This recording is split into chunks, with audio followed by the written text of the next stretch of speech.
Abraçar árvores é uma maneira de mostrar que você se preocupa com elas. 1, 2, 3, 4. If you'll all gather close around the phonograph and listen carefully, I'll tell you how we're going to have a whole lot of fun.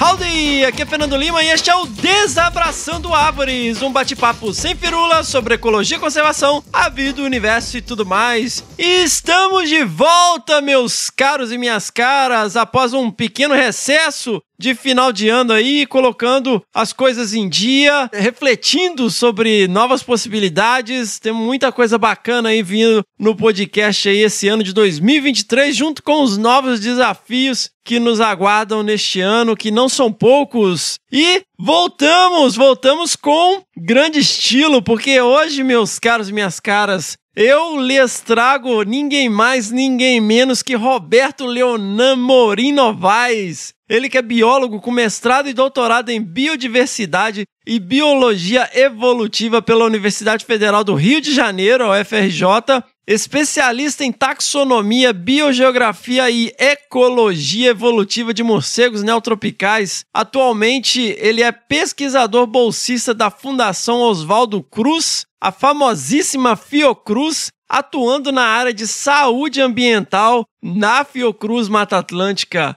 Suas pesquisas são focadas em taxonomia de morcegos, ecologia evolutiva de mamíferos e relação parasita-hospedeiro-hábitat, que envolvam mamíferos silvestres e micro-organismos causadores de doenças zoonóticas. Ele publicou mais de 70 estudos científicos revisados por pares, ou seja, em revistas indexadas, incluindo artigos e livros, e ele é revisor de mais de 20 periódicos científicos internacionais.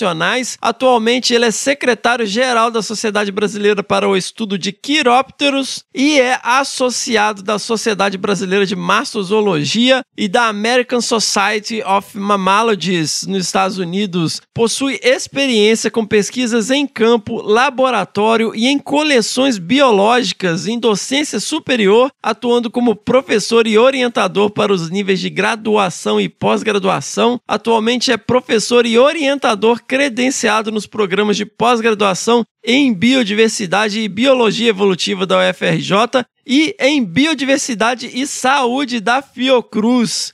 E não é tudo, meus caros e minhas caras, porque ele também é baterista da banda Punhal. Fiquem ligadas, porque obviamente está sensacional. Seguimos! Pessoal, vamos aqui rapidamente para os nossos jabás. Sigam lá nas redes sociais, no Facebook, o Desabraçando Árvores Podcast, no Instagram, o @Desabrace, no Twitter também, o @Desabrace. E somos um podcast, 4. Sigam lá os nossos 4 podcasts, o Desabraçando Árvores, o Que Bicho é Esse, o Que Bicho é Esse Crianças e o Caderno de Campo lá no Spotify, na Amazon, no Orelo e na Apple Podcast. Se inscrevam no Google Podcasts ou no Castbox e favoritem no Deezer para não perder nenhum episódio. Lembrando que se você ouve lá no Spotify, deixe lá 5 estrelinhas na avaliação pra gente, porque isso nos ajuda e nos deixa felizes e cotetes. Hey, that's something everyone can enjoy. Pessoal, este é um projeto independente que se sustenta literalmente a partir de um grupo absolutamente maravilhoso de apoiadores e apoiadoras que abraçaram o Desabraçando, né, na nossa campanha de crowdfunding lá no apoia.se/desabrace, apoia.se/desabrace ou através de doações pontuais no PicPay, no @Desabrace. Os apoiadores e apoiadoras têm acesso a um grupo exclusivo no WhatsApp, acesso aos bastidores, desabracevas, né? A gente tá sempre trocando ideia lá. Então, se você se sente compelido, se você se sente compelida, né? Se você acredita no que a gente tá fazendo aqui, considere aí apoiar o nosso projeto a partir de R$1 lá por mês no apoia.se/desabrace. Esse projeto continua existindo porque essas pessoas financiam o projeto, né, com as despesas que nós temos mensalmente. Então, mais uma vez, se você se sente compelido, se você se sente compelida, considere aí apoiar a partir de R$1 o nosso projeto e manter esta bagaça aqui online. Antes de seguir, pessoal, lembre-se sempre aí de mandar os seus feedbacks, né, os seus retornos, mandar as suas pedradas no nosso e-mail, que é o primeirapedra@desabrace.com.br. Se você tem aí considerações sobre este episódio ou episódios anteriores, mande aí o seu e-mail, né, no primeirapedra@desabrace.com.br. Lembrando sempre as palavras de Jesus em João capítulo 8, versículo 7. Se você não tem nenhum pecado, seja o primeiro a tirar uma pedra. Seguimos! That was fun. Let's do it again.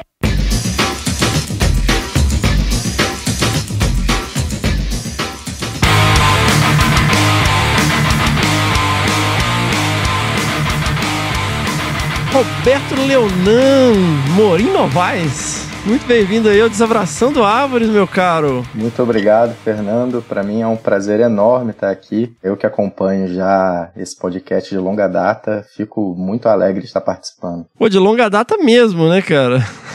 Exatamente. Eu acho que desde o início, praticamente, eu descobri o podcast lá no Congresso Brasileiro de Mastozoologia em 2019, durante a sua palestra, e desde então eu tenho acompanhado semanalmente. Pô, legal, cara. E aqui estamos. E aí, meu cara, você sabe que a gente começa pelo começo. Então vamos lá. Você é carioca? Eu sou carioca, sou nascido e criado aqui no Rio de Janeiro. O sotaque não deixa enganar, né?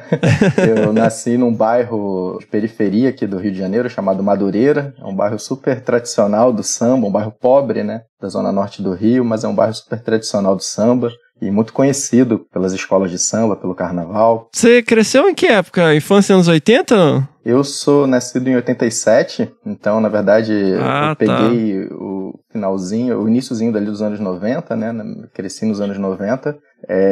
Madureira, ele é um super urbanizado, né? Ele é um bairro cercado por morros e por comunidades carentes, assim, tem muita favela. E eu cresci nesse cenário de comunidade de pobre e tive uma infância, inclusive, muito difícil também, muito pobre, num bairro periférico, mas ainda assim com o seu charme de subúrbio do Rio, né? Com carnaval, com festas, e é um lugar muito interessante para se passar a infância. Bom, o Rio, assim, pra quem não é carioca, né, eu cresci na Zona da Mata ali, bem na divisa do estado do Rio, e tinha muita influência, né, uma influência cultural, vamos dizer, do Rio de Janeiro. Pro resto do país, e aí eu tô falando da minha impressão, a gente tem um mixed feelings, né, sobre o Rio.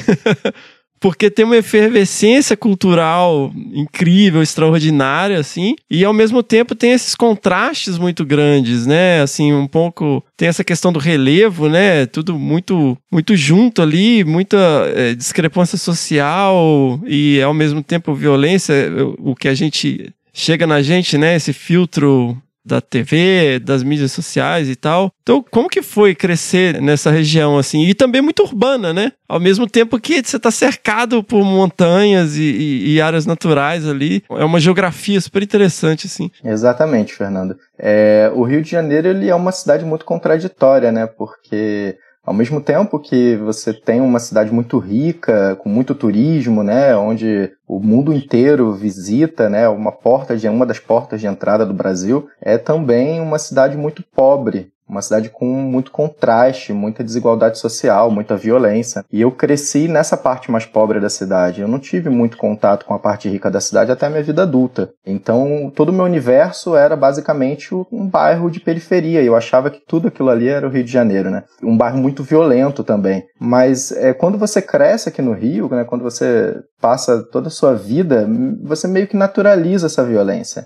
Então não chega a ser um problema para você enquanto você é jovem, enquanto você está na infância. Você não pensa muito nisso, embora isso seja um problema muito grande, né? E eu não tinha muito contato com natureza até talvez ali a minha adolescência. Toda a minha vida, de fato, era bem urbana. Era voltado para brincadeiras na rua, era jogar futebol no campinho, era brincadeira de peão, de brincadeira de garoto mesmo, que brincava na rua, sabe? Não tinha esse contato direto com a natureza. Nunca tive, na verdade. Eu fui ter isso já quase chegando na vida adulta. Você acompanha o podcast, né? Uma coisa que eu sempre falo que às vezes é muito simples, né? Você vê o Twitter, né? O Twitter é um termômetro para esse tipo de coisa, essa visão urbanista, né, onde as pessoas não têm um contato muito forte com a realidade às vezes, então é muito fácil ter todas as soluções dos problemas. Eu vejo um pouco disso em conservação também, e eu sempre falo que existem alguns espaços que são realmente democráticos, né? Então muita gente acha que sabe o nome do mecânico que arruma o carro, sabe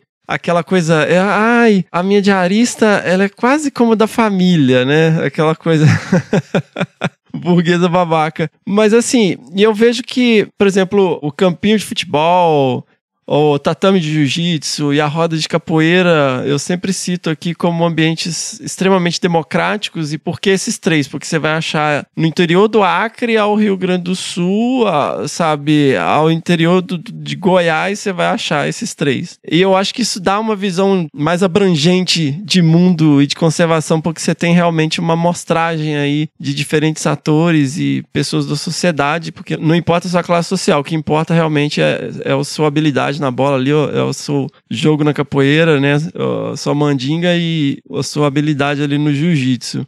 E aí você tá falando, pô, você foi criado aí, né, em periferia do Rio e tal, imagino jogando descalço, né? Porque exatamente. Nessa época a gente enfiava o chinelo no braço pra correr. Você acha que procede isso que eu falo? Eu concordo totalmente. Naquela situação em que a gente vivia, não tinha diferença, né? É claro que, assim, era um monte de garoto na rua, muitas vezes com realidades muito diferentes. Eu era muito pobre, eu tive uma infância muito pobre, mas tinham meus amigos que eram ainda mais pobres do que eu. E tinham aqueles que nem tanto, sabe? Que já tinham, apesar de estarem ali na periferia, no subúrbio, eles não tinham uma condição razoável para a situação, né? Para o cenário em que viviam. Mas não fazia diferença ali. Ali era todo mundo igual, ali era todo mundo no mesmo objetivo, que era se divertir com o que tinha, com o que fosse possível. Não havia diferença entre os garotos, com certeza. E isso ajudou a moldar um pouquinho de quem nós somos, né? Muitos dessas pessoas são meus amigos até hoje, cada um traçou seus próprios caminhos, com as oportunidades que teve, mas são meus amigos até hoje. Sensacional, cara. E aí, como que começa, assim, você a notar aí esses ambientes naturais e tal? Como que foi esse processo, né? Porque imagino que isso, em algum momento, teve uma influência na escolha da sua carreira, né? Eu acho que sim. É muito difícil para mim conseguir tirar um marco, sabe, nessa história em que teve algum ponto de inflexão que me fez escolher a biologia. Porque não teve. Desde criança eu sempre gostei muito de bicho. A minha família sempre foi muito próxima e de animais, assim, de criação. Gato, cachorro, coelho, sabe? Sempre tive isso em casa. Então desde criança eu gostei de bicho. E quando muito pequeno eu gostava de colecionar inseto que eu encontrava morto na rua, fazia caixinha de inseto, botava o bicho no potinho com álcool. Minha mãe sempre estimulou, sempre deixou que eu fizesse isso, achava que era bacana. E então, naturalmente, acho que havia uma curiosidade sobre o mundo natural, que era o mundo que me cercava. Mesmo não estando no meio da natureza, né, esses animais apareciam, ainda mais numa área de subúrbio, aqui é bem arborizado, né, tem muito morro. Então, volta e meia aparecia um animal, um gambá, um ouriço, alguma coisa assim. Eu via aquilo e ficava bem interessado, curioso com as possibilidades do que poderia haver de bicho ali naqueles lugares. É claro que eu nunca pensei que isso pudesse ser de fato uma profissão, ou que eu pudesse seguir alguma coisa, alguma carreira em que eu fosse estar próximo desses animais. Era muito mais um interesse de criança, da mesma forma que eu tinha interesse em dinossauros. Eu era criança louca dos dinossauros. Era tudo muito distante para mim, mas ainda assim era muito curioso. Você trabalhava assim quando você era moleque, adolescente? Sim, eu comecei a trabalhar com 14 anos, comecei a trabalhar dando aula de violão e reformando instrumento, porque o meu pai é músico, a minha mãe dona de casa. Então, eu cresci com uma influência musical muito grande e comecei a tocar instrumento desde bem cedo também. E aprendi ali o ofício de reformar instrumento, de conseguir de fato transformar um instrumento que estava desregulado num instrumento de uma qualidade um pouco melhor, com uma boa regulação.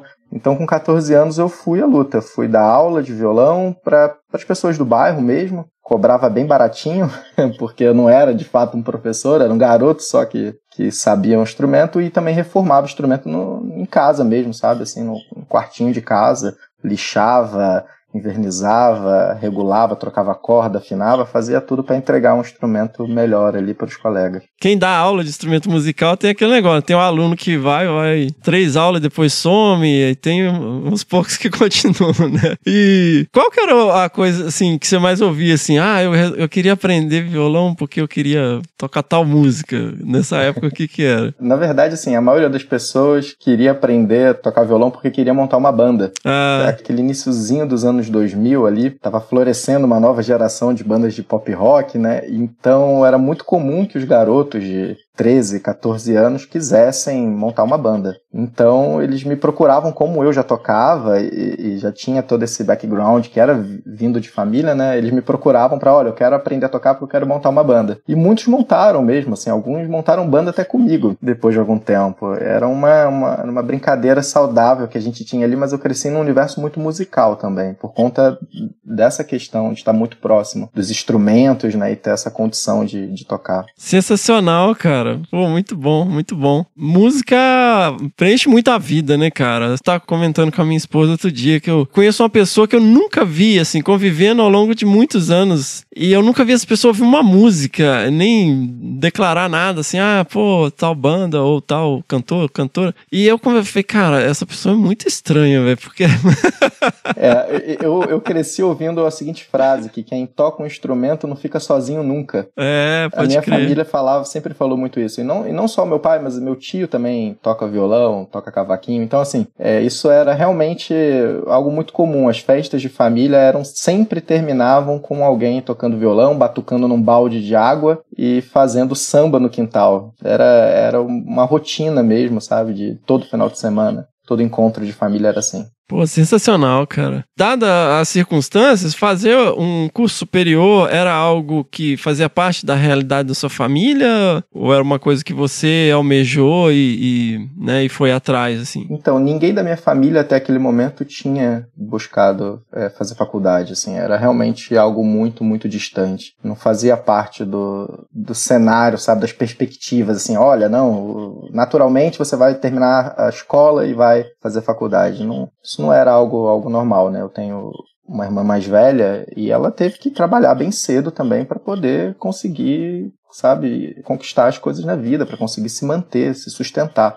Então, a gente não era algo que era estimulado. Só que eu tive uma sorte, eu estudava numa escola, fui bolsista numa escola particular, porque minha irmã estudou nessa escola, minha mãe estudou nessa escola, e eu consegui ter uma bolsa lá e consegui fazer um bom ensino numa escola particular. E essa escola abriu um curso técnico, e eram 3 opções na época de curso técnico. Era um curso técnico em enfermagem, um web designer e um curso técnico em biologia, que era muito focado para trabalhar com a área de meio ambiente, um pouquinho ali voltado para...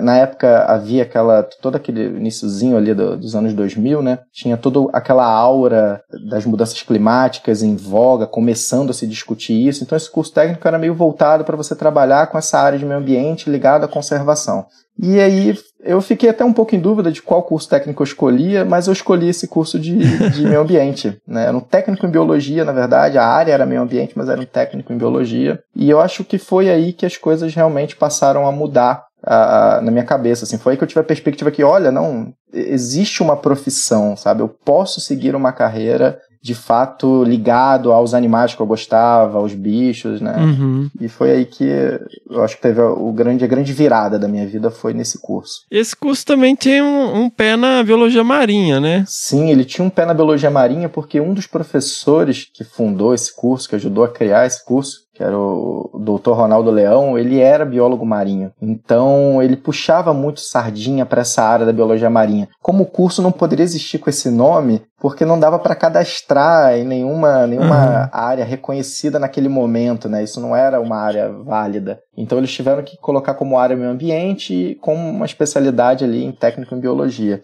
Mas foi muito legal, porque era um curso, apesar de ser um curso de uma escola particular do subúrbio do Rio, Era um curso muito rico, porque ele tinha aulas de campo, a gente fez curso de mergulho, a gente fez captura de animais silvestres, tinha aula de laboratório, a gente aprendeu a fazer EIA-RIMA, por exemplo. Isso para uma escola técnica era algo realmente muito impressionante. Era um curso muito completo. Infelizmente a escola fechou, o curso fechou, não existe mais, mas ali eu acho que foi um momento embrionário para muitos biólogos, porque muita gente saiu desse curso e seguiu a faculdade de biologia e mantém carreira acadêmica até hoje, inclusive. Olha só, cara. E assim, o curso técnico, nesse caso, ele é um substitutivo do que era o segundo grau ou era após o segundo grau? Não, ele era um complemento. Ele ocorria ao mesmo tempo. A gente fazia o ensino médio regular de segunda a sexta e o curso técnico sábado e domingo. Então a gente estudava de segunda a segunda. Ah, tá. Pô, então você estudava de segunda a segunda, ainda dava aula de violão, consertava instrumento. Exatamente. Olha aí. A gente tinha que se virar, né?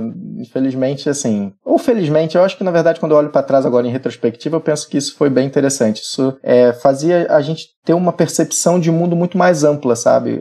As oportunidades que a gente conseguia enxergar eram muito maiores, tinham muito mais coisas que a gente podia fazer, que não era só limitado a uma área ou outra área. Então a gente dava nó em pingo d'água para sobreviver. Muito bom, cara. Com certeza, felizmente, né, cara? E isso também te dá uma bagagem muito grande para lidar com várias situações o resto da vida, né? Eu considero que talvez tenha sido o momento mais importante da minha vida, foi ter feito esses 3 anos de ensino médio com um curso técnico que me permitiu, de fato, perceber as oportunidades que eu poderia ter. Coisas que eu não teria, né? Eu não teria tido essa visão de fato se eu não tivesse cursado esse curso. Provavelmente teria sido um ensino médio regular, eu não saberia o que eu poderia fazer da vida. E eu não, né? Foi uma mudança de visão que abriu muitas oportunidades. Muito bom, cara. E aí você conseguiu passar na Federal. Exato. Não foi fácil, né? Porque naquela época o vestibular ainda não era unificado, não tinha o Enem.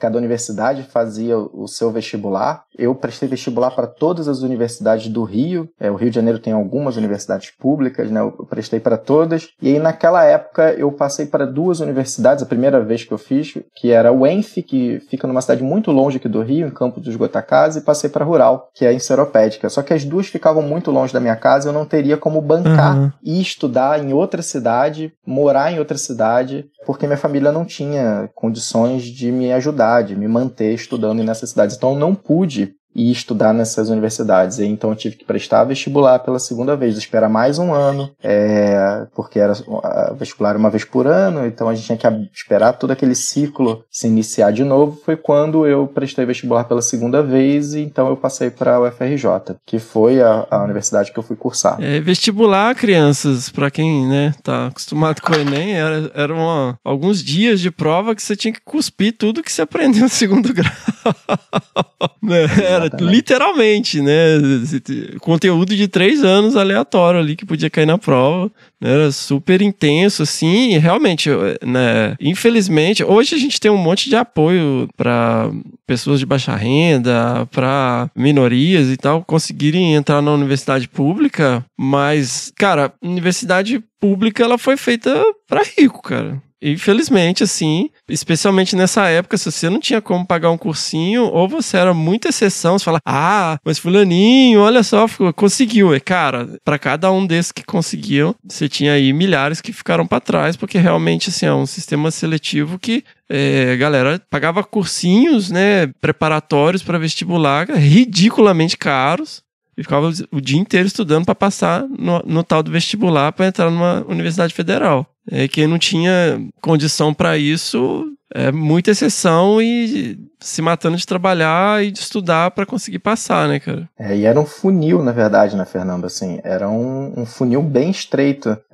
Eu lembro que na época saíam aqueles livros, a gente comprava no jornaleiro, que eu acho que também é uma coisa que já não existe mais, mas a gente ia naquelas barracas de jornal, né, que ficavam na rua, e comprava uns livros, que eram livros de questões de prova. Simulado, né? Exatamente, simulado. Ele fazia um compilado das questões de prova de todos os últimos vestibulares de cada universidade, e sempre saía também a relação candidato-vaga para cada curso de cada universidade. Eu lembro que a UFRJ, na época que eu fiz, a relação candidato-vaga era tipo 60. Então eram 60 pessoas tentando para cada vaga que a universidade disponibilizava. De fato, era um funil bem estreito, né? E como não tinha esse sistema unificado, né, o que acontecia era muito triste, porque as universidades das capitais, né, ficavam com muita concorrência e muitas vezes as universidades do interior ficavam com vagas ociosas, porque as pessoas não conseguiam ir até o interior para estudar exatamente, ou não sabiam que poderiam ir, né? Agora com esse sistema unificado, né, o SISU, ele é um pouquinho mais interessante, porque a pessoa faz a prova, uma prova só, e ela sabe para onde ela consegue passar, e ela, se ela tiver condições, ela se muda de cidade, de estado, né? E aí as universidades, elas evitam ficar com vagas ociosas. Isso diminui também a concorrência por vaga, né? É um sistema um pouquinho melhor, mas é uma pena, na época que eu estudava, não tinha isso. E que nós estamos falando também de quando a internet era um bebê, né? Assim. Exatamente. Olha, eu nessa época não era um usuário de internet ainda, porque como eu tinha vindo, né, de uma realidade suburbana mais pobre, eu não tinha, eu só fui ter computador em casa com quase 18 anos, 19 anos de idade, né? Então, assim, eu acessava a internet muito mal em lan house, sabe? Só pra ver alguma coisa lá, a gente entrar no ICQ, para poder falar com um colega no fim de semana ou outro, mas era algo realmente muito raro. Mas o curso técnico, ele também me deu a oportunidade, Fernando, de ter feito o primeiro estágio. Então, eu fiz o estágio no Departamento de Biologia Marinha da UFRJ. Olha aí! Enquanto estava no curso técnico. Então, meio que eu já conhecia a universidade. Isso foi foi algo muito legal, porque eu já sabia o que esperar. E o meu foco, de fato, assim, a minha intenção desde o início era a UFRJ, por eu já conhecer a universidade, já conhecer muitos dos professores de lá por conta desse estágio, já estar dentro de um laboratório. Então, eu não ganhava bolsa, não ganhava nada, era um estágio 100% voluntário, mas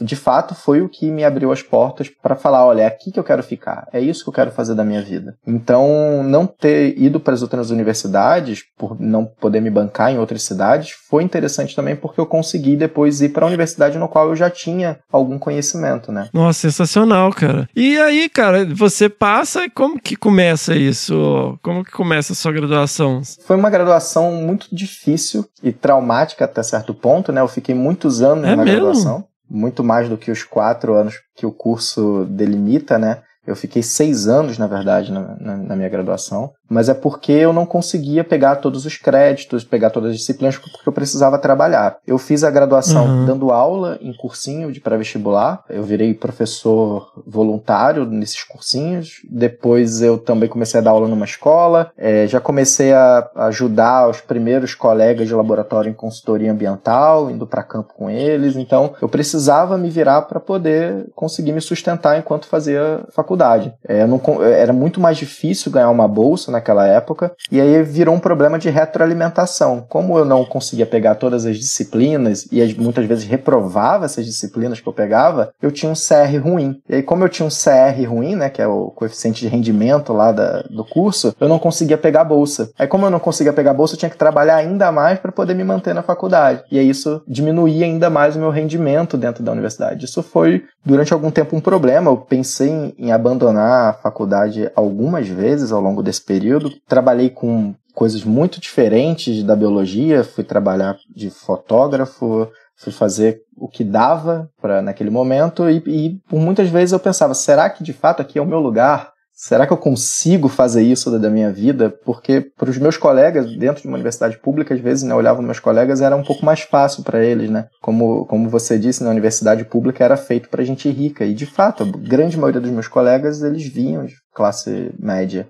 Então isso foi um desafio. Cara, quem que é beneficiado? Se você pode passar o dia inteiro no laboratório fazendo um estágio, né, cara? Mesmo sem bolsa, se a bolsa não é um fator decisivo, é lógico que você tem uma vantagem, né, cara? Conviver naquele ambiente e tal, e frequentar os lugares e tal, se você não tem que dividir esse tempo, você tem uma vantagem muito grande em cima de quem precisa dividir o tempo ali. Exatamente. Eu acabava fazendo estágio nos horários que eu conseguia e que o professor aceitava também. Então, durante algum tempo da graduação, por exemplo, eu fiz estágio num laboratório onde eu fazia estágio de madrugada, porque eu fazia um experimento com uns roedores num laboratório, que eu precisava coletar a urina desses roedores durante 24 horas. Então, o estágio que eu consegui, e eles aceitaram isso, era que eu passasse a madrugada inteira coletando urina de roedor. De 1 em 1 hora, eu ia lá coletar a urina daquele roedor para poder medir a concentração de sais, né, a osmolaridade lá da urina daquele roedor. Era um trabalho de ecofisiologia. Então, assim, eu fui me encaixando nos estágios que eu conseguia a partir dos horários que eu tinha disponível. E era aquilo, né? A gente ia pro campo, aí conversava com o professor para aliviar a falta naquele momento, porque eu precisava daquele dinheiro ali que aquele campo ia me dar. Depois eu precisava fazer algum evento com foto para poder ganhar um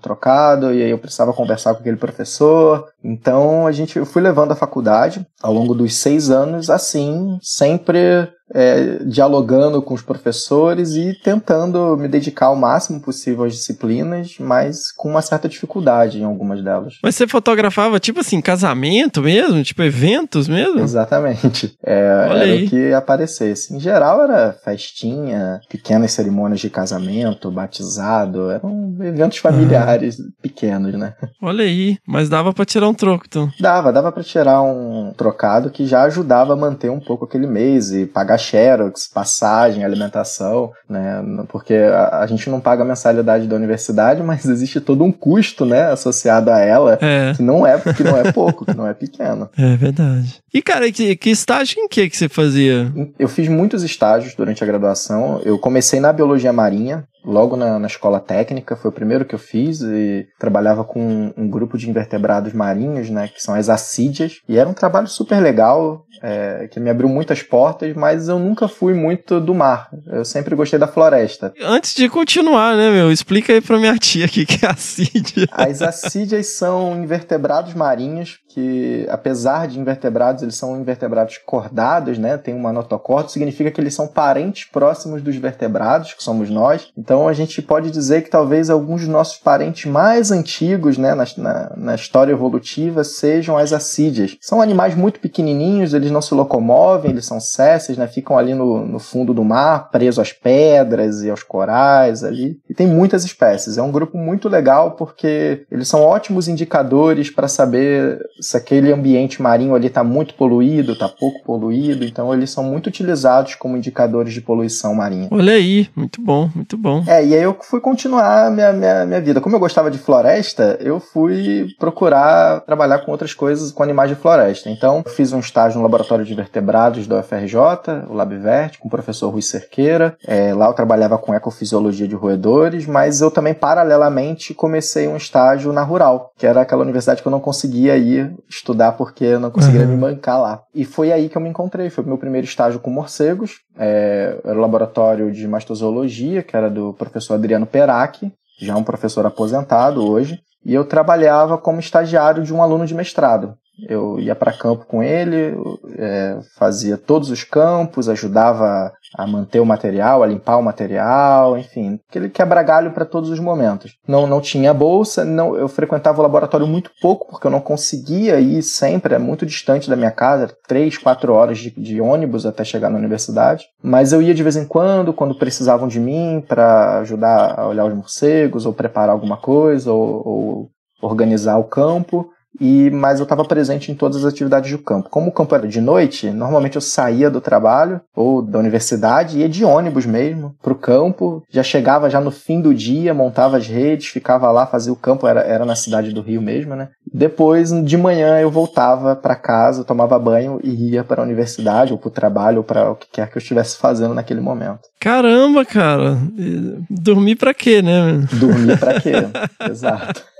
Caramba, bicho, que doideira. Mas olha, foi uma época incrível, Fernando, porque eu aprendia tanto, sabe? Porque eu ficava num laboratório onde eu fazia experimento durante a madrugada com roedor, então eu lia muito sobre esses trabalhos de ecofisiologia de roedores, ao mesmo tempo eu fazia campo com morcego, então eu lia muito sobre ecologia de morcego, que era o projeto do Luiz Fernando, que era o meu orientador nessa época.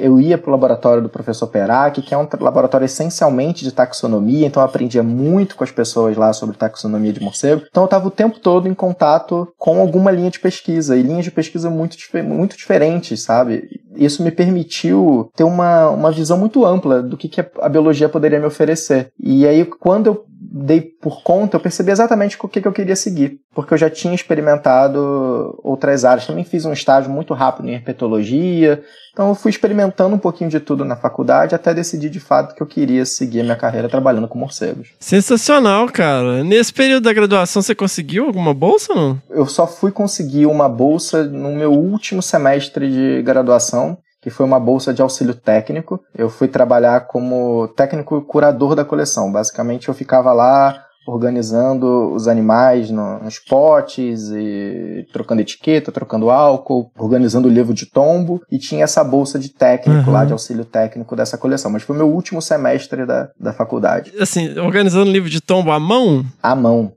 Uhum. Ah, então lá, me descreva um dia típico aí.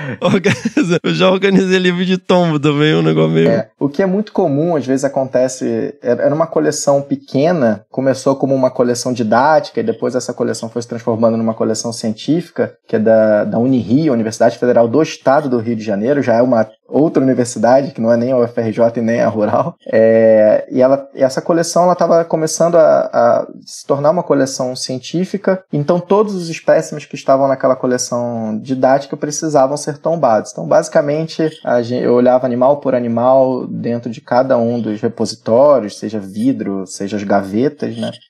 Precisava identificar ou conferir se a identificação estava correta, às vezes tinha que pedir ajuda para algum especialista, caso eu não conseguisse chegar na identificação, e medir aquele animal, tomar todas as medidas e anotar à mão lá num livro tombo. Esse livro, ele contém todos os detalhes sobre a vida pregressa desse animal, então da onde ele veio, quando ele foi coletado, quem coletou esse animal, quais são as medidas corporais dele. Então eu anotava ali detalhadamente tudo naquele livro tombo à mão, com muito cuidado. A letra tinha que ser uma letra muito bem feita, não pode ser qualquer letra.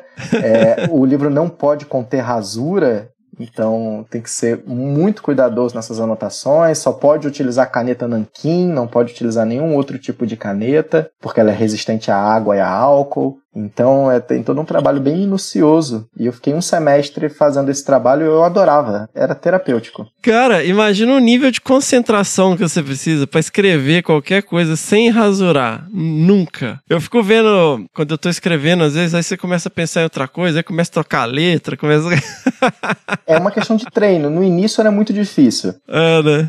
Eu confesso que eu tive que tirar páginas e colocar páginas várias vezes porque eu errava. Mas depois das primeiras semanas ali, você começa a treinar a sua concentração e ao ponto de errar cada vez menos e menos e menos, e depois o trabalho fica bem mais fácil de ser executado, né? A concentração é igual um músculo, né, cara? Você tem que exercitar ela, né? Exatamente.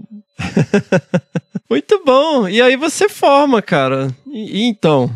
Então, eu me formo. Durante a graduação eu fiz um projeto, criei um projeto junto com alguns colegas da Rural, chamava Projeto Pro Morcegos. Era um projeto de pesquisa e comunicação científica sobre morcegos. Ele não durou muitos anos, ele terminou em 2009. Mas durante esse período, ele foi exatamente para eu saber o que eu queria fazer da minha vida. Era um projeto bem legal, a gente fazia campo, fazia algumas intervenções com educação ambiental em escola. Então, ali eu entendi que eu queria continuar trabalhando com morcegos. Então, quando eu terminei a graduação, eu já tinha essa ideia muito bem definida. Olha, eu quero continuar trabalhando com morcegos. Eu fiquei um tempo ali no limbo, um tempo pequeno no limbo. Eu fui fazer consultoria, trabalhei um pouquinho com consultoria durante algum tempo para poder conseguir um dinheiro. Até que surgiu o convite do Ricardo Moratelli, que é pesquisador da Fiocruz, para ir trabalhar no grupo dele. Ele tinha acabado de aprovar um edital da FAPERJ para fazer um projeto muito legal com morcegos no Parque Estadual da Pedra Branca, um projeto da Fiocruz, mas ele também tinha sido contemplado com uma bolsa para um pós-doutorado no Smithsonian, fora do país. E aí ele queria que alguém tocasse esse projeto, já que ele não poderia estar aqui para fazer os campos, ele queria que alguém tocasse. Então foi quando ele me contratou voltou. Olha, você vem, faz esse projeto, a gente dá uma bolsa para você, uma bolsa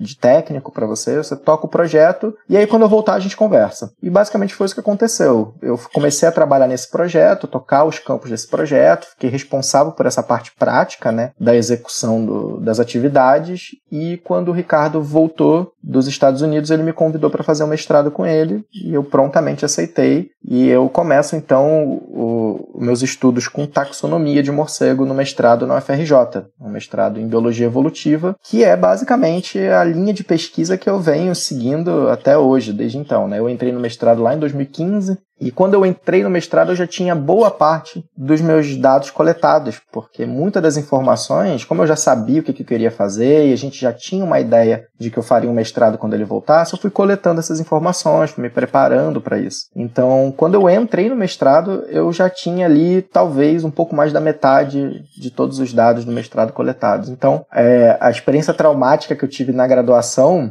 eu compensei no mestrado, que eu consegui fazer um mestrado em 1 ano e 6 meses. Caramba, cara! Eu não cumpri o prazo todo do mestrado. Eu defendi antes porque eu já tinha todas as informações, então para mim era muito mais interessante defender logo e poder dar continuidade na carreira. Você deu algum intervalo? Você foi direto da graduação pro mestrado, praticamente, né? Eu dei um intervalo de 6 meses, na verdade. Uhum. Esses 6 meses eu fiquei trabalhando com consultoria intensamente. Foram 6 meses que eu praticamente não voltava para casa e, né, juntando um dinheiro porque não sabia como é que seria depois disso, né? E logo depois eu entrei no mestrado. E, assim, o mercado de consultoria, ele é bastante interessante financeiramente, né, Roberto? Então, assim, isso te trouxe, assim, um certo conforto financeiro nesse período, assim, algo que te permitiu abrir outros horizontes e tal? Sim e não, na verdade, porque foi o seguinte, nesse momento em que eu comecei a trabalhar com consultoria, que se pagava muito melhor do que qualquer bolsa dentro da academia, né? Isso é incomparável. Foram momentos também de muito problema familiar. A minha mãe morava numa casa ali em Madureira que foi desapropriada pela prefeitura por conta de uma obra pública para a construção de um viaduto, e isso começou a gerar muitos problemas. A gente teve que basicamente reformar a casa inteira do zero, foi tudo quebrado, a minha mãe teve um monte de problema por conta disso. E aí, basicamente, tudo que eu ganhava ia para tentar tapar buracos desses problemas que foram surgindo nesse período. Então, assim, se eu não tivesse feito isso, é provável que a situação da minha família naquele momento tivesse sido catastrófica. Mas, ao mesmo tempo, eu não consegui fazer nenhum pé de meia, não consegui juntar nenhum dinheiro para mim. Olha aí. Então conta pra gente um pouquinho do seu mestrado, cara. O título é bem grandão, né? Então, quando eu percebi que eu queria trabalhar com morcegos, eu já sabia que eu queria trabalhar com taxonomia, queria seguir a área de sistemática.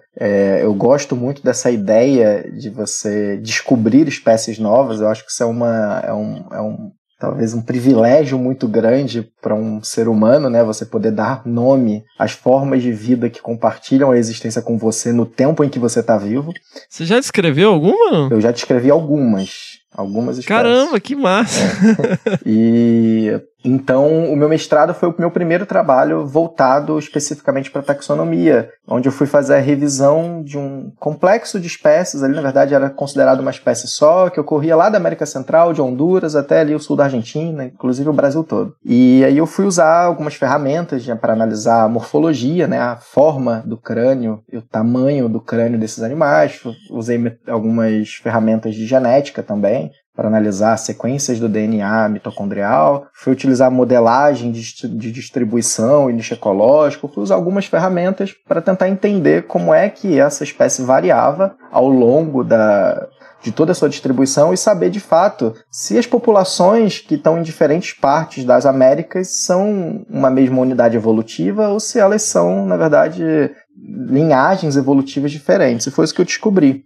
Ao longo do meu mestrado, eu descobri que essa única espécie, na verdade, é um complexo formado por várias espécies diferentes. E esse foi o meu primeiro trabalho em taxonomia, e eu já emendei esse trabalho no doutorado. Como você tinha já os dados coletados, quando você, né, no seu mestrado de quantos meses? 1 ano e 6 meses? 1 ano e 6 meses, de 1 ano e 6 meses, você basicamente integrou, sistematizou e analisou esses dados, então. Exatamente. Eu fiz as disciplinas, eu analisei tudo, eu busquei mais algumas amostras, mas enfim. Foi basicamente um período de análise, entender também, aprender a lidar, a trabalhar com essas ferramentas, porque era tudo muito novo para mim, eu não sabia mexer nos programas, eu não entendia o que essas análises faziam, como elas trabalhavam, então eu fui entender isso e aplicar. E logo, assim, eu defendi o mestrado numa semana e na semana seguinte eu fiz a seleção para o doutorado. Eu defendi, na verdade, o mestrado já pensando nessa seleção. Como eu tinha saído um edital, eu falei, bom, acho que é isso, eu vou defender e vou prestar essa seleção e vou dar continuidade a esse trabalho. E foi o que eu fiz. O trabalho meu doutorado foi a continuidade disso, mas ao invés de eu trabalhar com uma espécie só, eu decidi trabalhar com o gênero na América Central e do Sul inteira. Caramba, cara. É engraçado, no tempo que eu fiz só o doutorado, você fez mestrado e doutorado. Olhando o time frame aqui. Eu falava pro meu orientador que eu precisava correr atrás do tempo perdido, porque aqueles 2 anos a mais que eu fiquei na graduação, eu tinha que compensar agora na pós-graduação. Então eu consegui compensar, na verdade, 6 meses, só porque o doutorado eu fiz em 4 anos direitinho. Mas, de qualquer forma, foi bem rápido e, para mim, satisfatório. A gente sempre termina a pós-graduação olhando para a tese e pensando, não é exatamente isso que eu queria ter feito.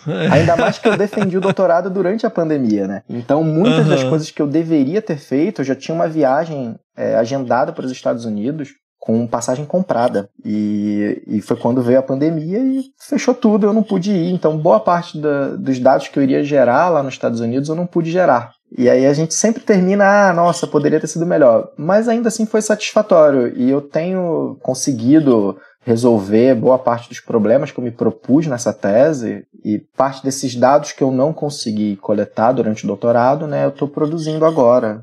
Depois disso, né? Depois de ter terminado. Mas vamos lá, cara. Assim, você visitou muitos museus, você, né, visitou muitas coleções para coletar dados. No momento que você passa pro doutorado e expande, né, a sua linha de pesquisa, como que foi isso? Eu visitei coleções menos do que eu gostaria, porque por conta da pandemia eu queria ter visitado muito mais coleções, mas metade do meu doutorado foi na pandemia. Então, eu não pude, mas sim, eu visitei muitas coleções, olhei muitos espécimes, muitos animais, né, pude examinar, mas o meu trabalho também, ele tinha um componente muito mais analítico, porque boa parte desses espécimes já tinham sido vistos, aqueles pelo menos que eu não consegui ver, né, já tinham sido examinados pelo meu orientador, que também já trabalhava com esse gênero. Ah, tá. Então, aquilo que eu não consegui ver, eu já tinha um banco de dados, mas o meu orientador ele não trabalhava com biologia molecular e não com ferramentas de análise de nicho. Então, na verdade,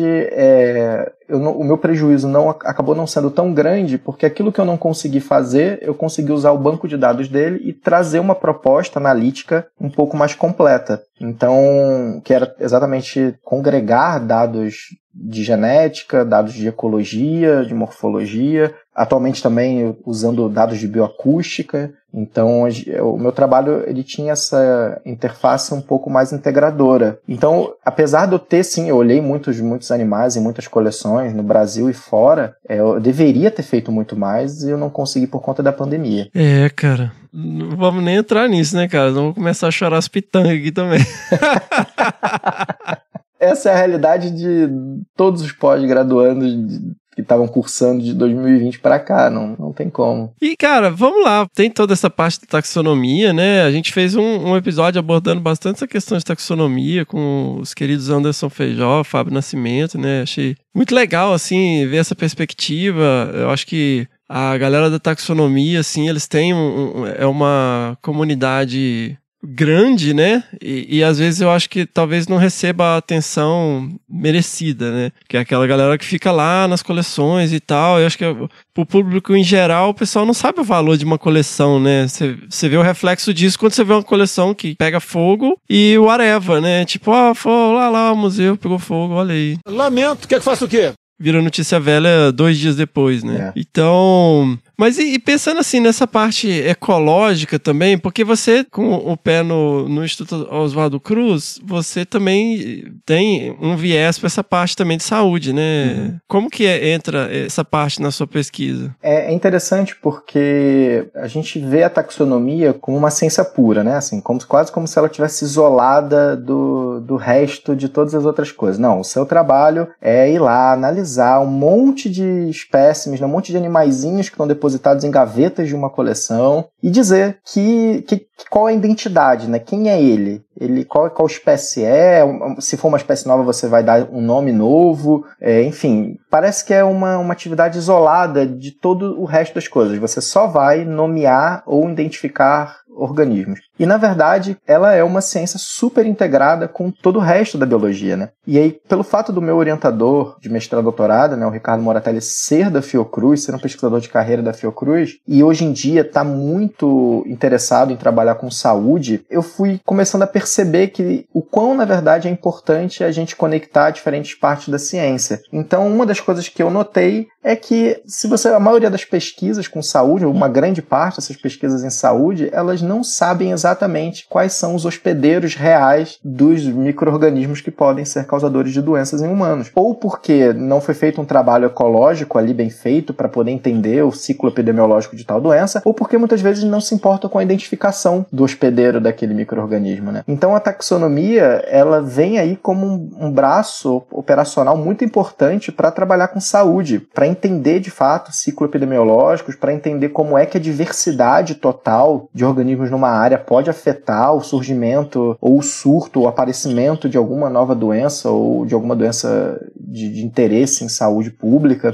Então, aos pouquinhos, eu fui conectando essas informações, eu fui conectando um pouquinho essa área de taxonomia com essa área de saúde. Então, quando eu termino meu doutorado, quando eu defendo o doutorado, eu logo em seguida eu fiz uma proposta de pós-doc com taxonomia, mas 6 meses depois apareceu uma bolsa da FAPERJ, apareceu um edital da FAPERJ, que era um edital para jovem pesquisador fluminense, que era para você criar novas linhas de pesquisa em alguma instituição. Um edital super legal, com um aporte de recurso muito interessante e com a possibilidade de você inaugurar alguma nova linha de pesquisa. E foi isso que eu propus na Fiocruz. Eu me candidatei para esse edital com a proposta de criar uma linha de pesquisa em taxonomia de morcegos reservatórios. Então, para tentar exatamente ligar um pouquinho desse conhecimento taxonômico com o conhecimento em saúde, sabe? Quem são esses morcegos, de fato, que podem ser hospedeiros de micro-organismos zoonóticos, né? Esses morcegos têm alguma coisa de especial entre eles? Eles são os mais abundantes? Ou eles são alguma linhagem muito evolutiva, muito específica? Eles estão mais próximos das pessoas, convivendo em ambientes urbanos? Ou eles são espécies, né, especificamente florestais? Né? Várias dessas perguntas nunca foram respondidas. E muitos desses morcegos são reservatórios importantíssimos de vírus, bactérias, protozoários, que são causadores de doenças graves em humanos. E eu tive, então, a satisfação de ter sido agraciado com esse edital do Jovem Pesquisador, que é o meu vínculo hoje com a Fiocruz. Eu sou um pesquisador bolsista, inaugurando essa linha de pesquisa na Fiocruz para estudar morcegos reservatórios e tentar responder algumas dessas perguntas. É um trabalho super legal, que exige muito trabalho de campo. A gente faz expedições o ano todo. Ano passado eu cheguei a passar mais de 200 dias do ano em campo. Caramba, cara! Esse ano não foi muito diferente disso. Esse ano foram 160 e tantos dias no campo. Expedições na Mata Atlântica, Cerrado, Amazônia, com logísticas super complexas, mas coletando muitas amostras e trazendo aqui para a Fiocruz no Rio, mas exatamente para conseguir responder a essas perguntas de maneira efetiva. E também tem todo um trabalho de laboratório, tem todo um trabalho de coleções biológicas, né? Então eu falo que o nosso grupo, ele é um grupo super completo, porque a gente tem pesquisadores que são formados para atuar tanto em campo, quanto em laboratório, quanto em coleções biológicas. Fantástico, cara. Pô, descreve pra gente aí um dia de campo para essas coletas de amostras, assim, dando um ênfase especial à questão de segurança e EPI então, pra galera aí. Isso é uma questão que é carente no Brasil ainda, né, entre os pesquisadores, sobretudo os pesquisadores de campo, infelizmente. Quando a gente organiza essas expedições, em geral, a gente já vai preparado para um volume de informação muito grande que vai ser coletado, então a gente vai com uma equipe grande, que normalmente é separada em 2 frentes de trabalho, uma frente de laboratório e uma frente de campo. A frente de laboratório monta um verdadeiro laboratório com alto nível de biossegurança ali, equivalente ao nível de biossegurança nível 3, só que em campo. Então é montado com barraca, todo mundo usando equipamentos de biossegurança de alta proteção, respiradores, motores ventiladores, jaleco, protetor facial. Então é tudo muito... Em campo? Em campo. É em campo. Olha aí. Isso em barracas que não são climatizadas, tá? Então, com o calor do campo, embaixo Saunas, de sol. Né?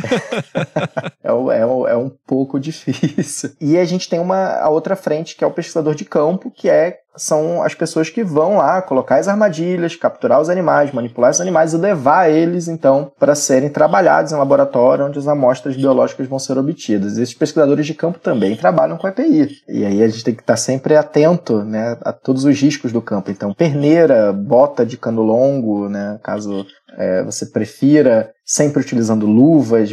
Ao manipular todos os animais, é sempre importante estar usando máscara, né, um respirador e um óculos, porque esses animais podem urinar no seu rosto, você pode sofrer algum arranhão e tudo isso é um risco em que você está exposto. Então, sempre utilizando esses EPIs. E o trabalho começa muito cedo. Em geral, a gente faz o reconhecimento das áreas de amostragem pela manhã, almoça, dá uma descansadinha, às 2, 3 horas da tarde, a gente já está colocando rede para captura de morcegos. O esforço que a gente tem feito é muito grande, são muitas redes. E esse trabalho adentra à noite, onde a gente fica com redes abertas ali até em torno de meia-noite, 1h da manhã.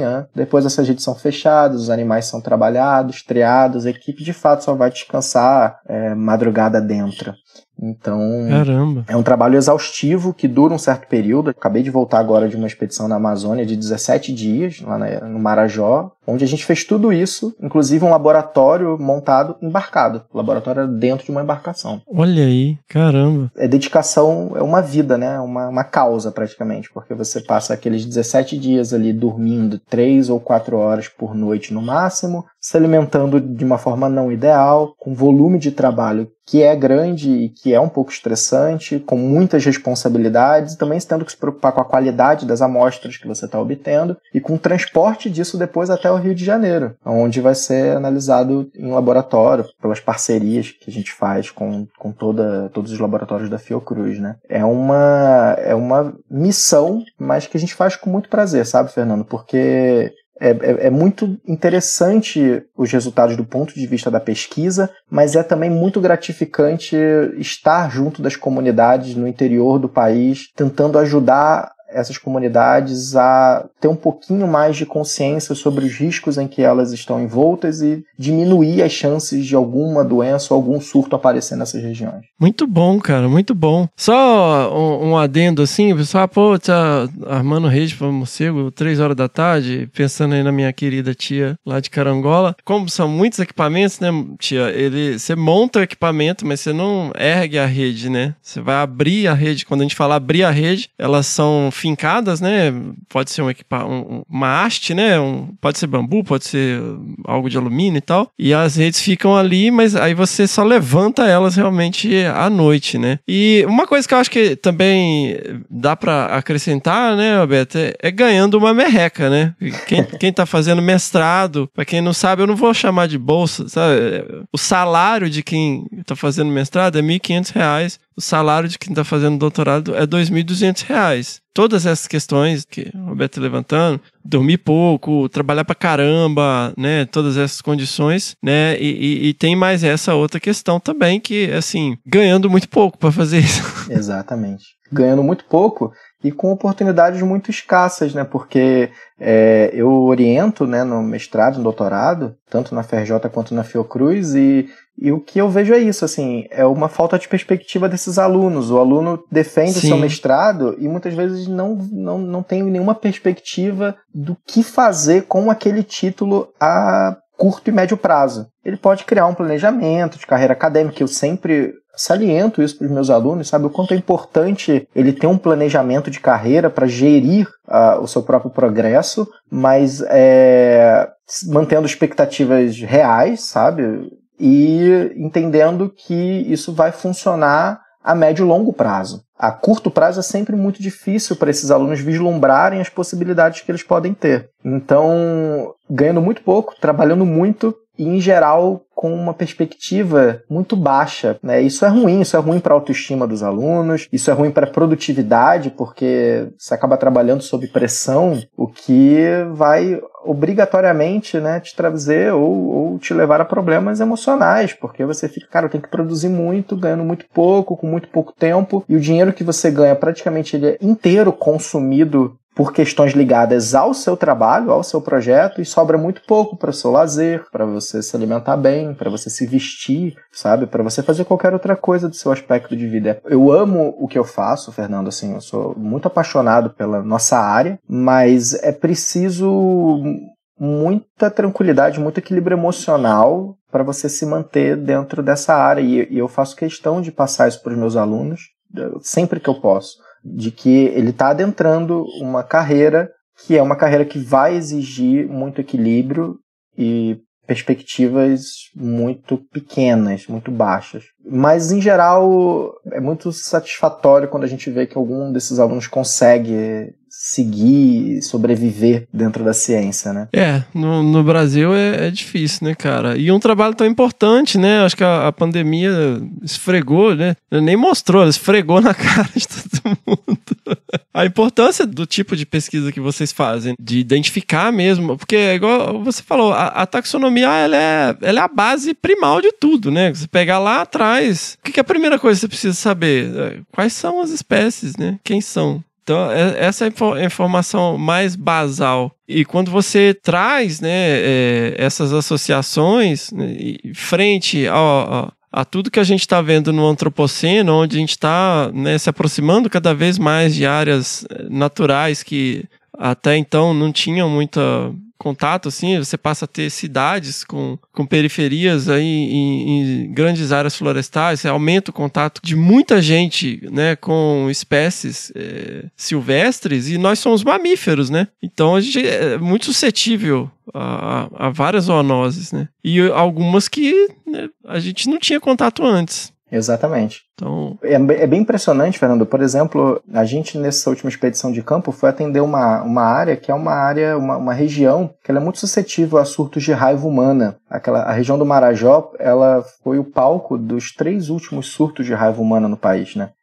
E alguns desses surtos levaram a vida de dezenas de pessoas, sabe? Em intervalos de dias. Então, é uma situação muito séria. E é um caso muito interessante porque nessa região os casos de raiva humana são transmitidos diretamente por morcegos. Então, são pessoas que estão vivendo em condições onde elas estão expostas a agressões de morcegos hematófagos. O morcego que se alimenta de sangue vai lá se alimentar do sangue das pessoas. Isso acontece nessas regiões especificamente porque, em geral, o que está acontecendo na região do Marajó é uma retirada de madeira numa velocidade muito grande. Isso tem mudado o cenário ecológico da região e aumentado, inclusive, também a prevalência de caça nessas localidades. Então, animais de médio e grande porte, que antigamente, né, os moradores da região relatavam que eram muito comuns, eles já não são mais vistos. Então, capivaras, antas, veado, cateto, macaco. A gente anda pelo meio da floresta e não vê praticamente mais esses animais. E a região do Marajó é uma floresta alagada, então é muito difícil você conseguir manter criações de animais domésticos lá. Então quem consegue ter, vai ter 2 ou 3 galinhas e 3 porcos, e normalmente coabitando a mesma casa que as pessoas, vivendo numa proximidade muito grande dentro da mesma residência. Então, esses morcegos eles estão sem opção de quem se alimentar, né? As suas presas naturais já não estão mais lá. E aí está restando para eles os animais grandes que sobraram, que é basicamente pessoa e um ou outro animal de criação que essas pessoas mantêm dentro da casa. E isso tem favorecido um número grande de ataques a humanos nessa região. A gente tem atendido essas comunidades ribeirinhas sempre com muito cuidado, muita cautela, porque elas estão numa situação de risco, mas elas ao mesmo tempo não sabem, elas não entendem a situação em que elas estão vivendo. E colocar isso tem que ser colocado de uma maneira muito delicada. Então a gente vai com agentes de saúde que vão fazer um trabalho de educação em saúde com essas comunidades também, ao mesmo tempo que a gente faz a amostragem, captura esses animais. As comunidades muitas vezes têm uma certa resistência à vacinação, porque existe ali uma influência muito grande de certos segmentos da igreja que são contrários à vacinação. Então essas pessoas muitas vezes estão seguindo a orientação que o líder daquela comunidade ali está dando, e aquele líder da comunidade é um pastor, ou ele é de algum segmento mais radical que orienta aquela população a não se vacinar. E então é um cenário muito delicado de trabalho, que envolve uma responsabilidade muito grande, porque a gente está lidando com vidas animais, mas a gente está lidando com vidas humanas, e a gente está lidando com uma situação de risco real que pode, por vezes, acabar causando um impacto muito grande no sistema de saúde dessas cidades, porque são cidades muito pequenas que não têm capacidade de lidar com esses surtos. O último surto, que foi em Laguna, no município de Portel, lá na região do Marajó, no Pará, ele custou ao município quase 3 milhões de reais, e o município não tinha esse dinheiro para ser consumido em um pouco mais de uma semana de surto. Até o combate a esse surto se torna quase inviável enquanto ele está ocorrendo, porque o município não tem dinheiro para mandar pessoas e recursos para lá, precisa ter uma intervenção federal. Então, assim, é sempre uma situação muito séria, e que, infelizmente, hoje em dia, né, é feito por pessoas que são muito pouco valorizadas no seu trabalho. Logo a raiva, né, cara, que tem tanta referência a ela no Antigo Testamento, né? E assim, basicamente para observar as pessoas morrerem, né, porque não tem o que fazer, né? Infelizmente aí existem, acho, não chega a 10 casos clínicos em que conseguiram manter sobrou alguma coisa da pessoa, né? No final, assim, tem uma menina nos Estados Unidos que ela fala e tal, ela tem, né? Mas ela tá muito sequelada. Tipo, gente, inclusive você tá me devendo, né? Uns contatos aí da galera que tava com raiva, né? Até hoje. Cara, raiva é uma das coisas, assim, é horrível, é horripilante, mas é uma das coisas mais fascinantes que a gente tem em termos de zoonose, né, cara? Porque, assim, fatalidade é 100%, né? Tirando essas raras exceções. E é basicamente muito mórbido, né, cara? Muito mórbido, assim. A hidrofobia, a pessoa fica morrendo de sede com hidrofobia, se ela vê água, ela entra em pânico, de ver, contato visual, a mera menção à água, a pessoa pode ter até convulsão, né, cara? É um negócio, assim, muito louco, muito louco. E do ponto de vista evolutivo, é absolutamente fascinante, né, cara? Porque, assim, você pega esses divulgação científica nas redes sociais, aí vai os negócios assim, você sabia que o fungo transforma as formiguinhas em zumbis? Aí é super interessante e tal. Mas, pô, um bicho super primitivo, né, cara? Super primitivo. Você muda lá um negócio de comportamento, vou me expor aqui e tal. Formiga, ela prende lá numa folhinha, o fungo consome ela e joga esporos na floresta, né? Aí você pega um negócio, cara, qualquer baleia pode pegar raiva. Qualquer mamífero que existe no mundo pode pegar raiva. Me corrija, viu?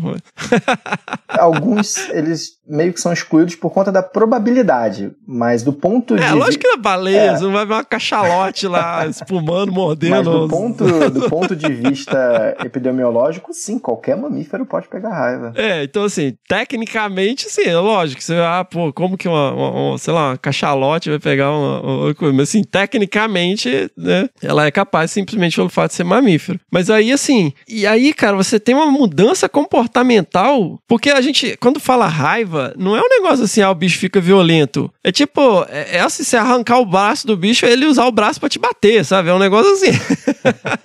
É interessante porque, na verdade, o vírus, ele age sobre o sistema nervoso central e ele causa uma manipulação do seu comportamento, né? A tendência à agressividade na verdade, um mecanismo de transmissão do vírus, né? Um mecanismo... Exato, cara! Para que esse vírus seja propagado. A taxa de concentração do vírus na saliva, quando tá no auge, é altíssima. E aí, aonde que vem a parada da violência, de morder qualquer coisa? Pro vírus passar pra frente, cara. Olha, você conseguir alterar o comportamento de um mamífero para que ele se torne violento e passe o vírus, porque a carga viral vai pra saliva pra ser passado pra frente através de um comportamento. Cara, isso... E a hidrofobia é exatamente pra evitar uma diluição dessa saliva. Cara, pra evitar que essa saliva seja diluída. Cara, olha o nível, cara, é incrível. E isso acompanha o ser humano desde sempre, né? Sim. É um negócio assim, o cão, o melhor amigo do homem, não sei o quê. Cara, na Babilônia era um bicho do inferno, né? Por quê? Porque você tinha... As cidades eram cercadas por cães raivosos. Era o famoso cachorro doido, né? Acho que no Rio a gente via muito, foi o cachorro doido, né? Era apelido, né? De gente meio coisa. O cachorro louco, ele é o cão raivoso. É um negócio muito louco. A raiva é um negócio muito louco, assim, que me fascina e me apavora ao mesmo tempo, assim. E assim, é interessante porque os morcegos muitas vezes são culpados, né? Pela raiva, assim, levam uma fama muito grande. E é uma fama até injusta, porque as estimativas de raiva em morcegos são muito baixas, assim, dos morcegos que são positivos são muito baixas. Você vê, a gente vai para o Marajó, né, faz um monte de campanha lá, entra em casa que às vezes você tem uma criança lá, um menino de 10 anos de idade, ele tá com 5, 6 mordidas de morcego no corpo ao mesmo tempo. Então, isso, ele tá sendo mordido consecutivamente por várias e várias noites há muito tempo, e ele não desenvolveu raiva, mas não desenvolveu porque aquele morcego não está positivo para a raiva, porque a taxa de positividade entre morcegos é muito baixa. Algumas das estimativas dizem que é 1 a cada 10 mil indivíduos, e isso é muito pouco, né? Porque ele também morre também, né? Exato, porque eles também morrem em decorrência da raiva. Então, ele é vítima também, né? O que leva a um surto, né, é uma congruência de fatores, sabe? Assim, você tem que ter o vírus circulante no momento onde aquele morcego, por alguma razão, está atacando uma pessoa, numa situação onde aquela pessoa não vai conseguir buscar ajuda médica, porque se ela foi atacada numa noite e ela no dia seguinte acordou de manhã, tá com a mordidinha ali, sangrando e tudo mais, ela busca uma unidade de saúde e ela toma o soro e a vacina, ela não vai desenvolver raiva, porque o soro e a vacina são muito seguros e praticamente inibem qualquer chance do desenvolvimento da doença, se, claro, né, o tratamento for feito corretamente e continuado, não é um tratamento único, são vários dias em que você vai ser acompanhado, mas é que o vírus demora, né, pra percorrer a área da mordida até chegar no cérebro, né?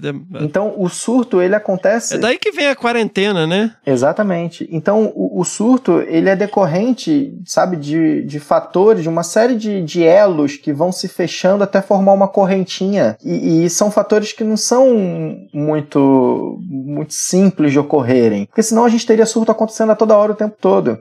Só que quanto mais exposto a gente está, ou quanto mais isolada for uma comunidade, ou quanto menor a chance daquela população buscar ajuda médica, né, por questões sociais, questões econômicas, não importa, ou religiosas, mas quanto mais difícil for daquelas pessoas buscarem ajuda médica, quanto mais eventos de exposição elas tiver, e o ambiente for mais complexo e muitas vezes inconstante, maior a chance de que isso ocorra. E a gente, com essas mudanças frequentes da paisagem, né, com retirada de floresta, com a proximidade das pessoas com animais caçados, manipulação desses animais sem nenhum tipo de proteção, né, a gente está aumentando o número de eventos de exposição, o que fatalmente vai gerar como consequência um aumento no número de surtos, porque é só isso, é uma questão de probabilidade. E aí a consequência é essa que a gente tem vivido, né, a gente saindo de uma pandemia causada por um vírus zoonótico e começando a pensar em outras possibilidades do que pode vir a ocorrer num tempo curto, porque não é se vai ocorrer, é quando vai ocorrer. Então, diminuir essas probabilidades de evento é talvez uma das missões mais importantes dos estados e das nações. Fantástico. Eu estava lendo um livro, Spillover, do David Quammen. Não sei se você já... Incrível, maravilhoso. Em vários momentos ele fala que os virologistas eles estão esperando o The Big One, né? O grande... O spillover é quando... Explica aí, vai. Pô, eu que vou explicar isso aqui. Spillover é quando um micro-organismo que normalmente circula dentro de uma população de animais silvestres, ele salta daquele reservatório natural para um outro organismo que não lida direito muito bem com ele, né? Então, por exemplo, o vírus, né, o o vírus da Covid, né, o SARS-CoV-2, ele, né, um ancestral dele circulava em animais silvestres, muito possivelmente morcegos, e ele saltou para pessoas. E aí ele desencadeou, então, essa doença que é transmitida de pessoa para pessoa. Então, o spillover é aquele primeiro momento, aquele primeiro salto da população silvestre para um outro hospedeiro. Normalmente a gente usa mais esse termo para se referir a humanos, né? Então, você acha que o Covid foi o the big one ou ainda tem coisa pior aí? É porque quando a gente fala em coisa pior, tudo tem a ver, na verdade, com a nossa capacidade de reação e não com a capacidade do organismo em si. A gente tem uma frequência grande, por exemplo, de spillover de vírus do grupo influenza, né, dos vírus da gripe acontecendo. Só que, em geral, a gente já entendeu um pouco como lidar. É claro que ainda é uma doença perigosa, é a doença que mais mata no mundo, mas a gente já aprendeu um pouquinho a como lidar com essa doença, né? Tem vacina, já existe o Tamiflu, né? Tem uma medicação disponível que ajuda a inibir essa replicação viral no organismo humano. A gente já entende quais são as formas de suporte para pessoas que estão em casos graves. A questão é, será que em algum momento vai surgir alguma que a gente está zero preparado, que não tenha nenhuma capacidade de reação? Porque apesar do SARS-CoV ter sido, da Covid, né, ter sido um susto, de alguma forma a gente ainda tinha alguma maneira de reagir, porque a gente já tinha exemplos de doenças causadas por coronavírus anteriores. O primeiro SARS, lá de 2003, 2004, e o MERS, que vem tendo surtos de 2006 até hoje, tem ocorrido no Oriente Médio. Todos dois causados por coronavírus respiratórios. Então meio que a gente já entendia um pouquinho, olha, a forma de suporte de vida é essa. O vírus se replica dessa maneira aqui, sabe? Já existia uma plataforma de vacina sendo proposta desde 2005. É claro que não tinha sido desenvolvido, mas a plataforma existia.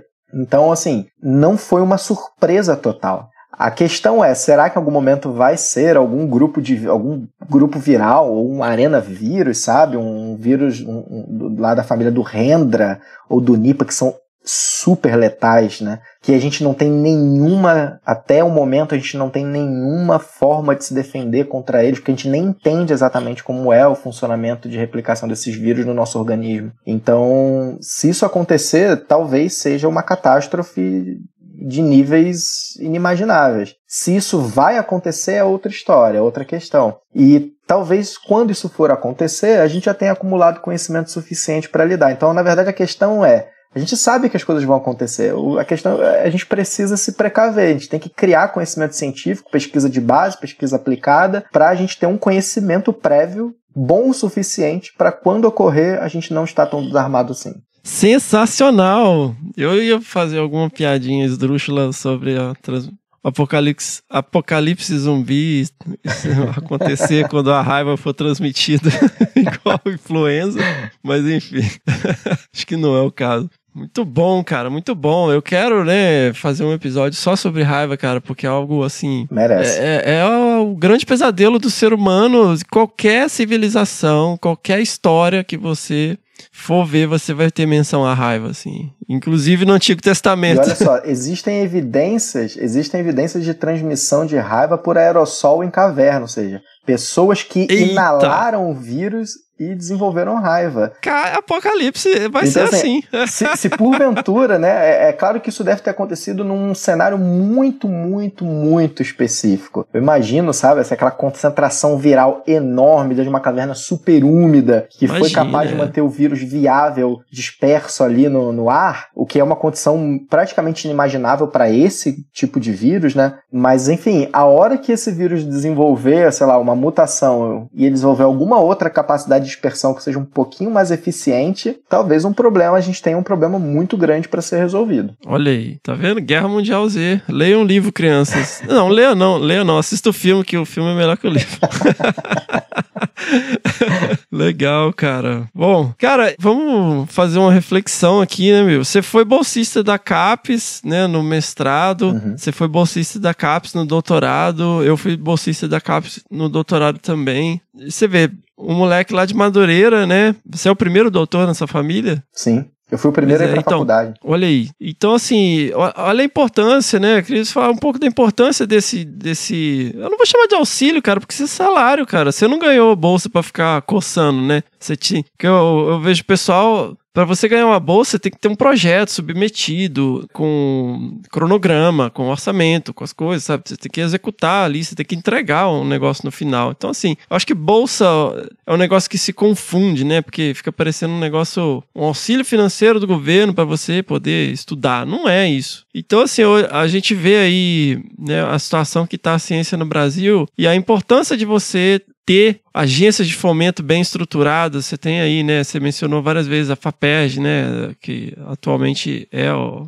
que suporta a sua pesquisa. A gente tem aqui a FAPESP, que, nossa, cara, assim, a FAPESP, ela tá num outro patamar, né, comparado com as outras agências de fomento estaduais. Então, assim, só um breve comentário, Roberto, sobre essa questão, né, cara, da importância desse salário fornecido por agências de fomento para o desenvolvimento da ciência no país. Fernando, eu digo que se não tivesse a CAPES no momento em que eu fiz a pós-graduação, eu não teria como fazer pós-graduação, porque ela foi minha única fonte de renda durante boa parte da minha vida. Era pouco, mas era o que eu conseguia me manter. Era o que eu conseguia comprar comida e pagar passagem de ônibus para ir para o laboratório, para ir assistir às aulas e conseguir me manter durante aquele período. Apesar dos valores estarem muito defasados, é isso que vem mantendo a ciência viva. Porque, no fundo, a ciência ela não é feita pelo pesquisador sênior que está lá dentro da universidade, sabe, com um trabalho estável, com um salário bom e tudo mais. A ciência, em geral, é feita pelos estudantes.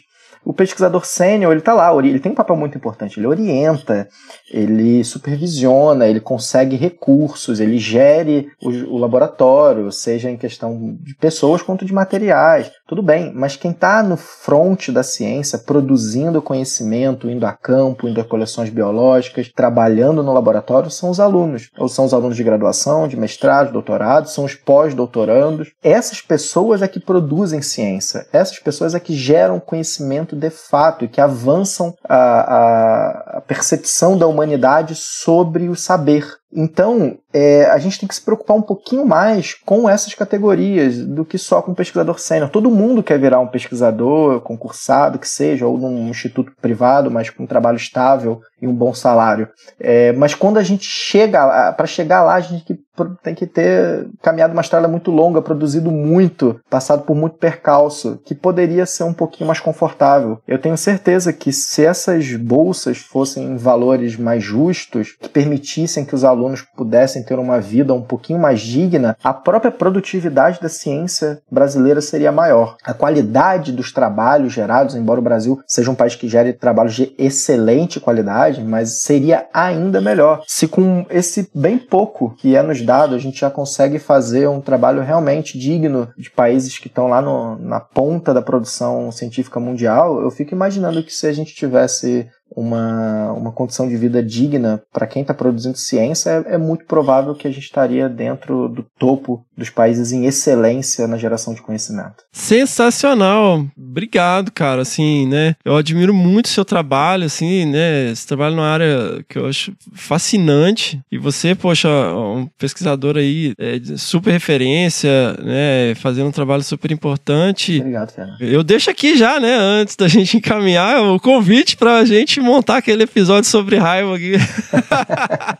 eu prometo que eu vou enviar uns contatos ótimos pra você. Pois é, então. Já entregando pauta aí pra galera, mas, cara, realmente acho que é um negócio muito fascinante, assim, e o seu trabalho, sem dúvida, super importante, e a sua jornada, né, cara? Porque é o que a gente sempre fala aqui no Desabraçando, né? Não é questão de a pesquisa em si, ou o projeto, ou a instituição, ou tal, é a jornada, né, das pessoas. E, assim, né, o seu esforço, a sua jornada é super admirável, né? Você tá aí, é uma super referência, apesar, né, de uma história difícil, né? Vamos colocar dessa maneira, tá aí lutando, né, produzindo ciência de qualidade, de ponta, e numa área que é vital, e a gente tá vendo aí, se a gente não entendeu nesses 3 últimos anos a importância desse tipo de pesquisa, cara, eu não sei o que mais que o ser humano precisa para enxergar, mas eu agradeço enormemente, cara, você ter, né, essa generosidade de compartilhar a sua jornada aí com a gente e falar um pouco da sua história, do seu trabalho, da sua jornada. Então, se você tiver aí algum recado bacana aí pro pessoal que tá começando, né, pessoal que tá ouvindo a gente, fique aí à vontade. Eu que agradeço muito, agradeço pelas suas palavras também, é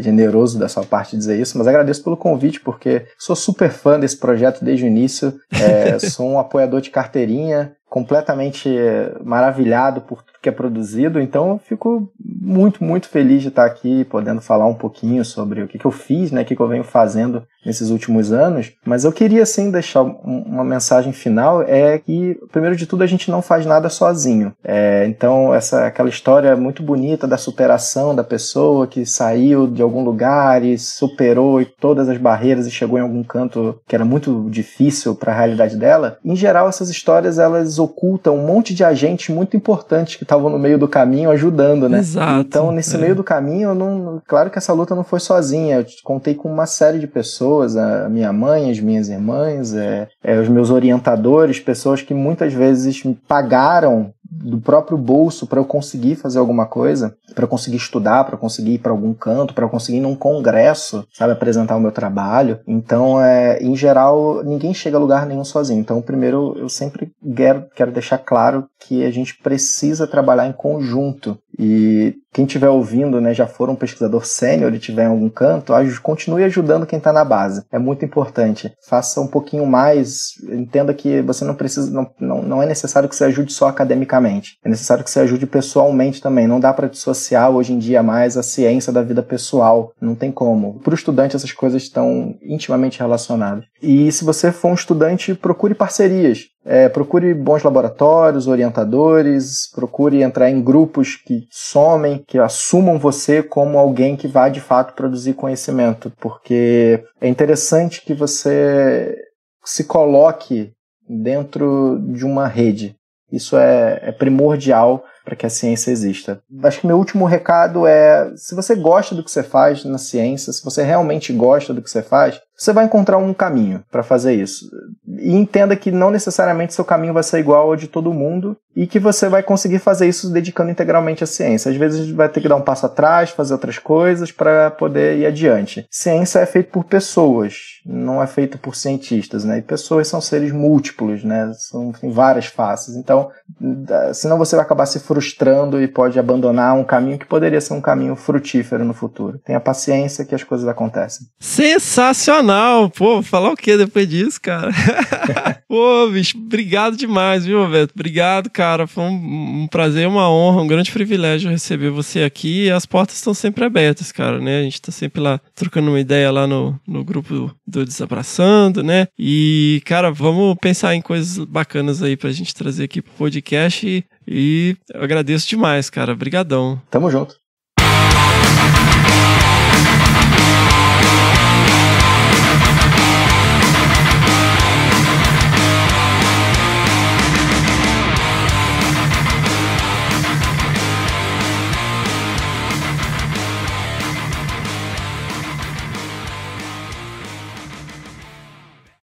Nekesset tive est, panteram tuam ipsam estis.